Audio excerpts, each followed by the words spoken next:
अस्सलाम वालेकुम dear students, welcome back. हम लोग आज कुछ लेआउट्स को डिस्कस करेंगे। तो बेसिकली जैसे ही आप लोग कोई एक एंड्रॉयड ऐप प्रोजेक्ट या क्रिएट करते हैं तो आपके पास यहाँ लेआउट जो है वो कंस्ट्रेंट लेआउट होता है और उसके ऊपर आपका एक टेक्स्ट व्यू होता है। तो मैंने ये किया है कि एक बटन ऐड कर दिया और एक टेक्स्ट व्यू ऑलरेडी ऐड कर दिया ड्रैग एंड ड्रॉप करके, और इसको कंस्ट्रेंट कर दिया। बेसिकली आपने कंस्ट्रेंट किस तरह करना है कि आप एक कोई बटन ऐड करते हैं, फिर आपका बटन जो है ये क्योंकि एरर दे रहा होता है तो आपने इसको कंस्ट्रेंट में फिक्स करना होता है कि ये मेरे इस लेआउट के टॉप और बॉटम से कितना दूर है। ठीक है, तो ये मैंने बेसिकली उसको ऐड करके उसको टॉप एंड बॉटम पर कर दिया। अब कंस्ट्रेंट लेआउट के अंदर हमारे पास जो प्रॉब्लम है, मतलब कंस्ट्रेंट लेआउट के अंदर अगर इशू ये है कि फॉर एग्जांपल आपने इसको एक बाइंड किया हुआ है किसी व्यू के साथ, तो इसकी मूवमेंट डायरेक्टली जो बाइंडेड है यानी जो चाइल्ड है उसके ऊपर अफेक्ट करेगी। फॉर एग्जांपल बटन जो है मेरे पास पेरेंट है और ये चाइल्ड है, तो अगर मैं बटन को मूव करता हूँ तो आप लोग देख सकते हैं कि टेक्स्ट व्यू इसके साथ साथ मूव हो रहा है। तो ये हमारे पास होता है इसका कॉन्स्टेंट लेआउट पे जो आपस में व्यूज़ जो हैं वो आपस में एक दूसरे से कनेक्ट होते हैं। तो आप लोग बेसिकली यहाँ से इनको डिलीट भी कर सकते हैं। डिलीट, तो ये डिलीट हो गया है। तो ये कॉन्स्टेंट लेआउट के अंदर यही कुछ एक एग्जांपल थी कि उसके अंदर क्या डिफरेंस है। अच्छा, अब कॉन्स्टेंट लेआउट को मैं चेंज कर लेता हूँ यहाँ पर। इसको मैं चेंज कर लेता हूँ कन्वर्ट व्यू के ऊपर क्लिक करके। यहाँ पर मेरे पास कुछ लीनियर लेआउट है, कोऑर्डिनेटर लेआउट है, इस तरह रिलेटिव लेआउट है, फ्रेम लेआउट है। ठीक है, तो लीनियर लेआउट का पहले मैं आपको समझा देता हूँ। लीनियर लेआउट और इसके साथ आप लोग देख सकते हैं कि यहाँ पे वर्टिकल लिखा हुआ है। वर्टिकल से क्या मुराद है ये देखें। वर्टिकल से मुराद यह है कि लेआउट के अंदर हमारे पास, लीनियर लेआउट के अंदर जो चीज़ें सेट होंगी वो हमारे पास वर्टिकली सेट होंगी। फॉर एग्जांपल जैसे मैं यहाँ पर एक बटन ऐड करता हूँ, तो जब मैं वो बटन ऐड करूँ, ये आप लोग देख सकते हैं कि ये बिल्कुल पूरे आपके जो इसकी विड्थ है वो पूरी आपकी उस पे जाएगी, पूरी आपकी विड्थ के ऊपर सेट हो जाएगा। फॉर एग्जांपल ये देख सकते हैं आपके पूरी जो बटन की विड्थ है वो मेरे पास पूरा बटन उस पूरी मेरी जो एक्टिविटी है या मेरी जो लेआउट है उसके ऊपर सेट हो गया। इसी तरह अगर मैं इसके साथ कोई एक टेक्स्ट व्यू ऐड करता हूँ तो वो इसके नीचे लगेगा डायरेक्ट, ये आप देख सकते हैं यहाँ पे टेक्स्ट व्यू। इसी तरह अगर मैं कोई एक स्विच ऐड करता हूँ बेसिकली, तो स्विच भी हमारे पास इसके साइड में या इसके नीचे, क्योंकि यहाँ पर ये सॉरी ये नीचे ही लगा है उसके टेक्स्ट व्यू के नीचे ही लगा है। तो बेसिकली इसमें क्या होता है कि वो लीनियरली आपस में एक दूसरे के आप आपस में एक दूसरे में वर्टिकली एक दूसरे के साथ सेट होते होते जाते हैं, मतलब चीज़ें ऐड करते जाते हैं तो वो सेट होते जाते हैं। फिर इसी तरह आप इसको लीनियर लेआउट को राइट क्लिक करके आप लोग यहाँ पे कन्वर्ट ओरिएंटेशन टू हॉरिजॉन्टल भी कर सकते हैं। तो हॉरिजॉन्टल जैसे करेंगे तो ये जो बटन थे वो अब हॉरिजॉन्टली सेट हो जाएंगे। अब वो किस तरह होंगे कि फॉर एग्जांपल मैं अगर यहाँ पर दोबारा से ऐड करके आपको दिखा दूँ, क्योंकि वो एरर दे रहा था। मैंने एक बटन ऐड किया तो वो अब हॉरिजॉन्टली ये यहाँ पर सेट हो गया। ठीक है, नेक्स्ट टाइम मैं अगर एक टेक्स्ट व्यू ऐड करता हूँ तो वो बेसिकली कहाँ सेट होगा, वो इसके साथ सेट होगा। ये आप लोग देख सकते हैं वो हॉरिजॉन्टली अलाइनमेंट हो रही है, जिस तरह इसके चीज़ें जो हैं वो हॉरिजॉन्टल है। इसी तरह अगर मैं एक और मैं स्विच ऐड कर देता हूँ तो वो अब जाकर मैं फॉर एग्जांपल इधर ऐड कर देता हूँ तो वो थर्ड पर इस जगह पर लग जाएगा, यानी एक और जगह लग गई है। ठीक है, अगर मैं फॉर एग्जांपल इस जगह ऐड कर देता हूँ तो वो जाकर इस जगह पर आ गया। तो इसमें सिचुएशन ये है कि जब तक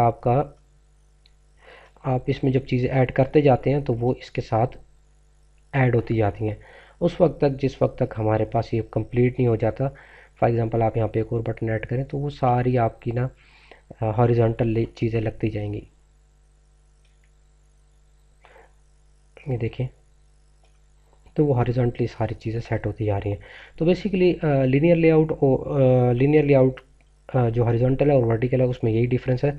तो मैं ये कर लेता हूँ कि ये आप लोगों ने क्योंकि देख चुके हैं, ये लेआउट बेसिकली हमारे पास जो हमारी जो व्यूज़ होते हैं उनको कंट्रोल करने के लिए यूज़ होता है। तो आप अपनी मर्ज़ी से लेआउट यूज़ कर सकते हैं। कंस्ट्रेंट लेआउट का आपको मैंने समझा दिया कि उसके अंदर चीज़ें कनेक्टेड होती हैं। अब हम लोग ये देख लेते हैं कि चेंज कर लेते हैं व्यू, और राइट क्लिक करके अगेन कन्वर्ट टू व्यू के ऊपर क्लिक करके, क्योंकि हमने लेयर कंस्ट्रेंट और लीनियर देख चुके हैं। रिलेटिव लेआउट को अब हम लोग देख लेते हैं। वह रिलेटिव लेआउट भी अगेन आपके कंस्ट्रेंट लेआउट की तरह ही है, उसमें भी चीज़ें हमारे पास कनेक्टेड होती हैं। जिस तरह फॉर एग्जांपल मैं टेक्स्ट प्लेस करता हूँ तो उसके अंदर हमारे पास, मैं अब इसको बॉटम से बता दूँ फॉर एग्जांपल इसको कितना कितना स्पेस देनी है, तो वो इसके अंदर आपके ना टोटली जो इसके अंदर डिपेंडेंसी है वो आपकी क्या कहते हैं, आपकी इसको पेरेंट के ऊपर होता है, क्योंकि ये पेरेंट के ऊपर डिपेंडेंट है। फॉर एग्जांपल ये पेरेंट से कितना दूर है, ये क्योंकि पेरेंट कंटेनर हमारे पास, फॉर एग्जांपल ये पूरा पेरेंट कंटेनर है हमारे पास, इसको यस, ये पेरेंट कंटेनर है हमारे पास। और इसके अंदर फिर ये है कि हमारे पास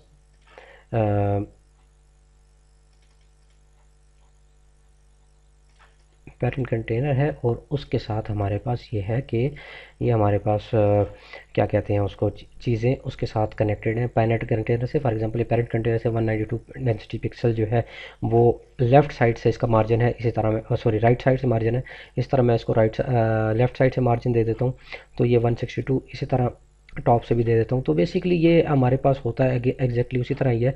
अब ये मेरे पास वो बन गया है। अब ये देखें आप इसको ना इजीली मूव कर सकते हैं। तो बेसिकली ये अब आपके ऊपर डिपेंड करता है कि आप लेआउट कौन सा यूज़ कर रहे हैं। फॉर एग्जांपल मैं बटन ऐड कर देता हूँ, तो अब बटन का भी अगेन मुझे ना यहाँ पर इसको मतलब बाइंड करना पड़ेगा कि ये कितनी दूर है बटन उससे।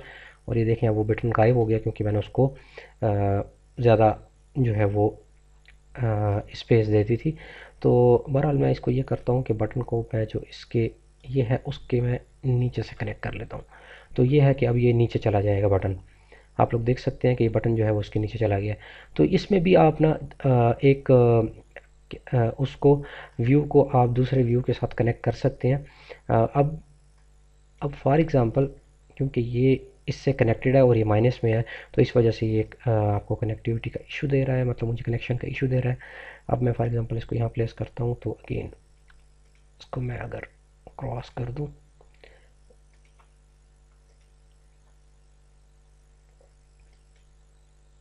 तो अब अगेन वो वापस ऊपर लग गया है।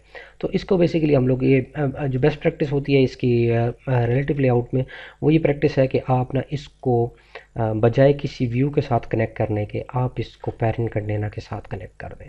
तो बेसिकली होता ये है कि ये दोनों एक ही चीज़ होती हैं, लेकिन थोड़ा सा डिफरेंस बस यही है कि इसके अंदर हम लोग जो है वो चारों साइड के मार्जिनस या लेफ़्ट बॉटम और लेफ़्ट राइट के मार्जिन डिफ़ाइन कर सकते हैं। और वो उस हिसाब से फिर हमारे पास जब हम लोग स्क्रीन रेजोल्यूशन चेंज करते हैं तो वो उस हिसाब से उसके साइज़ पे रहता है। ये देखें आप बेशक इसको जैसे ही इसकी स्क्रीन कम हुई है तो वो नीचे हो गया। ठीक है, तो ये बेसिकली अब ये जैसे मैंने इसको स्क्रीन पे आप लोग देख सकते हैं कि 5.6 के ऊपर या 5.5 के ऊपर ये आहिस्ता आहिस्ता चेंज होता जा रहा है ऊपर।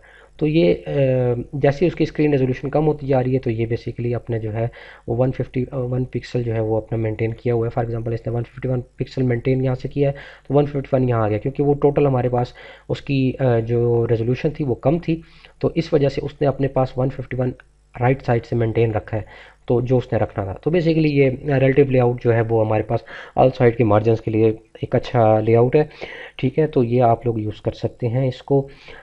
इसमें एक चीज़ होती है ऑटो कनेक्ट की। ऑटो कनेक्ट की चीज़ ये होती है कि हमारे पास यहाँ पर पेरेंट से ऑटोमेटिकली कनेक्ट हो जाता है।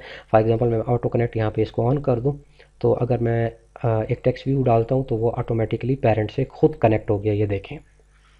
ठीक है, तो ये क्योंकि वो जो मेरे पास ऑटो कनेक्ट था वो ऑफ था उस वक्त, तो इस वजह से मेरे पास जो है ना ये चीज़ें वो ऑटोमेटिकली प्लेस नहीं हो रही थी अपनी जगह पर, मतलब बिल्कुल लेफ़्ट कॉर्नर में लग रही थी, लेफ़्ट टॉप कॉर्नर में लग रही थी। तो अब ये है कि मैंने ऑटो कनेक्ट जिस तरह मैंने इसको क्या कहते हैं ऑन कर दिया, तो ये खुद ब खुद उसको कनेक्ट कर दिया। फॉर एग्जांपल अब मैं बटन भी कहीं भी प्लेस करता हूँ तो वो बटन खुद प्लेस होगा, टॉप और लेफ़्ट से वो खुद लेगा। इस तरह भी उसने करना है। ठीक हो गया, तो ये इसके अंदर हमारे पास ही फिर कोड के अंदर जाकर हम लोग इसको क्या कहते हैं अलाइंड सेंटर भी कर सकते हैं, aligned parent to start true, जिस तरह अब यहाँ पर हमारे पास मार्जिन स्टार्ट वगैरह, ये हम लोग इसको अलाइंड सेंटर ट्रू भी कर सकते हैं। यहाँ पे इसकी कुछ प्रॉपर्टीज़ हैं वो आप बेशक इसको एक्सप्लोर कर सकते हैं। ठीक है, तो यहाँ पर हमारे पास ये क्या कहते हैं रिलेटिव लेआउट है। रिलेटिव लेआउट के साथ हमारे पास, इसको मैं यहाँ पर डिलीट कर देता हूँ। रिलेटिव लेआउट के साथ हमारे पास एक टेबल फ्रेम लेआउट है। फ्रेम लेआउट बेसिकली ये होता है कि हम लोग अगर फ्रेम लेआउट के अंदर हम उसको सिर्फ एक ही कंटेनर के अंदर चीज़ें रख सकते हैं। फॉर एग्जांपल फ्रेम लेआउट के साथ मैं एक वो रख रहा हूँ, तो यह फ्रेम लेआउट मेरा टोटल इसके अंदर कन्वर्ट हो गया है, यानी मैं अब ये पेरेंट के ऊपर एक और लेआउट लग गया रिलेटिव के ऊपर जिसको फ्रेम लेआउट है, और फ्रेम लेआउट के अंदर वो बटन मैंने डाल दिया। अब इसका नुकसान क्या है? इसका नुकसान ये है कि हम लोग फॉर एग्ज़ाम्पल अगर मैं एक टेक्स्ट व्यू प्लेस करता हूँ तो वो देखें वो टेक्स्ट व्यू बैक पर चला गया, ठीक है। तो फ्रेम लेआउट बेसिकली वो एक ही चीज़ एट अ टाइम कंटेन करेगा फ्रंट और बैक के ऊपर, ठीक है। तो इसको देखते हैं कि क्या ये कनेक्ट, ये देखें आप, फ्रंट और बैक के ऊपर वो एक ही चीज़ कनेक्ट करेगा। तो इससे बेहतर फ्रेम लेआउट से बेहतर है कि हम लोग इसकी जगह राइट क्लिक करके अगेन कन्वर्ट व्यू में जाकर, यहाँ पर हमारे पास, यहाँ पर नहीं आ रहा, यहाँ पर नहीं आ रहा, तो हम लोग इसको क्या कहते हैं टेबल लेआउट में भी कन्वर्ट कर सकते हैं। तो टेबल लेआउट हमारे पास बेसिकली पेरेंट कंटेनर, पेरेंट जो लेआउट्स होते हैं वो हमारे पास कंस्ट्रेंट लीनियर, और हमारे पास कंस्ट्रेंट लीनियर, और जो third one relative, yes third one is relative. तो ये हमारे पास जो पेरेंट है, पेरेंट व्यू, पेरेंट कंटेनर जो है, ये पेरेंट लेआउट है वो हमारे पास यही है। इसके अलावा आप ये कर सकते हैं कि एक अपना टेबल लेआउट आप इसमें इंसर्ट कर सकते हैं। टेबल लेआउट एक बहुत ही ज़्यादा एफिशिएंट आपका लेआउट है। इसके लिए आप इसके अंदर चीज़ें डाल सकते हैं। फॉर एग्जांपल इसमें रो वाइज, जिस तरह हमारे पास टेबल की रोज़ होती हैं, अब वो पूरी रो के ऊपर हमारे पास ये क्या कहते हैं टेक्स्ट व्यू आ गया है। फिर मैं इसी अगर रो के साथ में बटन भी लगाता हूँ तो वो साथ में बटन, ये पूरी एक रो रिजर्व हो गई है। ये बेसिकली एक रो है और उसके अंदर ये यहाँ पर बटन लग गया है। इस तरह ये बटन जो है मैं मूव करके नीचे कर देता हूँ तो वो मेरे पास ये एक दो रोज़ बन गई हैं, दो कॉलम्स बन गए हैं और दो रोज़ बन गई हैं, ठीक है। तो ये मेरे पास एक और कॉलम बना हुआ है यहाँ पर, वो इसकी वजह से देखो आपके देखें आपको लाइन नज़र आ रही है। तो अगर कोई अपने टेबल की फॉर्मेट में इसको सेटिंग करना चाहता है तो वो बेशक इसको यूज़ कर सकता है आपके क्या कहते हैं टेबल लेआउट को। टेबल लेआउट आपकी बहुत अच्छी कम वो देता है, डिज़ाइनिंग में आपको काफ़ी अच्छी हेल्प आउट करता है। तो वो डिपेंड करता है आपके ऊपर कि आप कौन सा लेआउट यूज़ करना चाह रहे हैं। तो बेसिकली हम लोग या तो रिलेटिव लेआउट यूज़ करेंगे या हम लोग कंस्ट्रेंट लेआउट यूज़ करेंगे। तो कंस्ट्रेंट लेआउट यूज़ करने का फ़ायदा ये है कि वो उसमें आपकी कनेक्टिविटी भी आ जाती है और ज़रा एक एफिशिएंट लेआउट है और न्यू लेआउट भी है। इस वजह से हम लोग कंस्ट्रेंट लेआउट ही यूज़ करेंगे।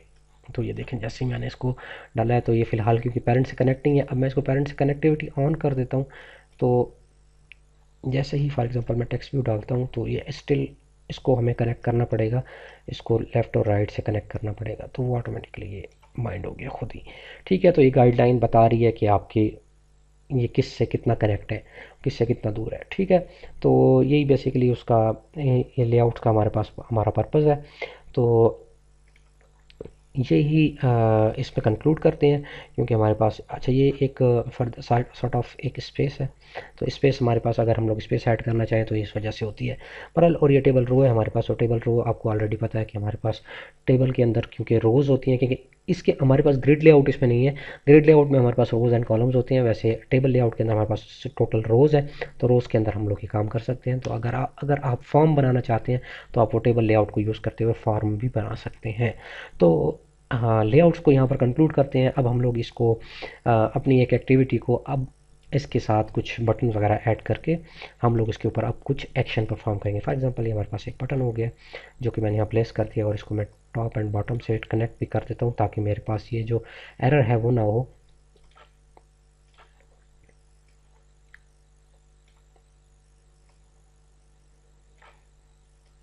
ये मैंने इसको कनेक्ट कर दिया है। तो ये मेरे पास एक बटन हो गया। तो अब हम लोग इसको देखेंगे कि इसके ऊपर जब हम लोग क्लिक करें तो हमारे पास क्या एक्शन परफॉर्म होना चाहिए, तो हम नेक्स्ट वीडियो में देखेंगे।